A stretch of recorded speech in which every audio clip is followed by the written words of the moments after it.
ආයුබෝවන් සුබ දවසක් කියලා පිළිගන්නවා අපේ YouTube channel එකට travel wildlife and lifestyle.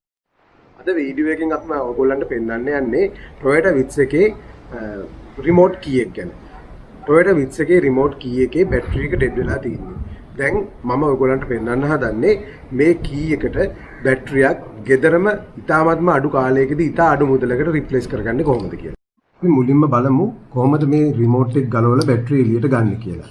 මෙතන තියෙන ඔයගලන්ට පේනවා මෙතන පුෂ් කරන ස්විච් එකක් තියෙනවා. ඒ ස්විච් එක පුෂ් කරලා මුලින්ම මේක කී එක එළියට ගන්නවා මේ ආකාරයට. ඔයගලන්ට පේනවා මේ කී එකේ ඉස්සරහා ෆ්ලැට් සර්ෆස් එකක් තියෙනවා. ඒ ෆ්ලැට් සර්ෆස් එක මේ මෙතන තියෙන ස්ලොට් එකට ඇතුල් කරන්න ඕන. ඒක ඇතුල් කරලා පොඩ්ඩක් ඒක ට්විස්ට් කරගන්න කී එක. එතකොට මේක පළු දෙක වෙන් වෙලා මේ සර්කිට් එක එළියට ගන්න පුළුවන් වෙනවා. දැන් අපි බලමු මේකේ තියෙන බැටරිය මොකක්ද කියලා.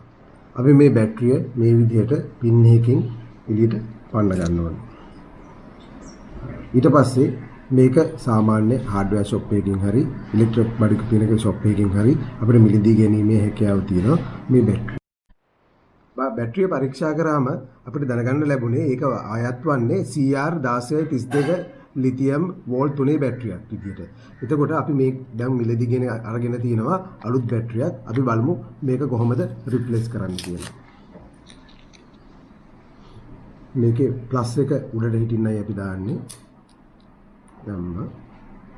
ඊට පස්සේ මේක නැවතත් තිබිච්ච පරිදි මේකට සම්බන්ධ කරනවා.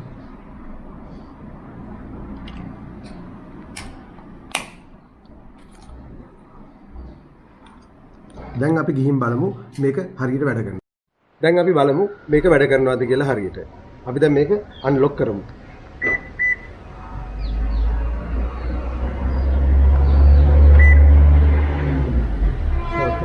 වීඩියෝ එක මෙතනින් අවසන් වෙනවා. ඔයගොල්ලෝ මේ වෙනකොටත් අපේ YouTube channel එක subscribe කරලා නැත්නම් subscribe කරන්න, bell icon එක click කරන්න, like එකක් දාන්න. ලබන සතියේ අලුත් වීඩියෝ එකකින් හමු.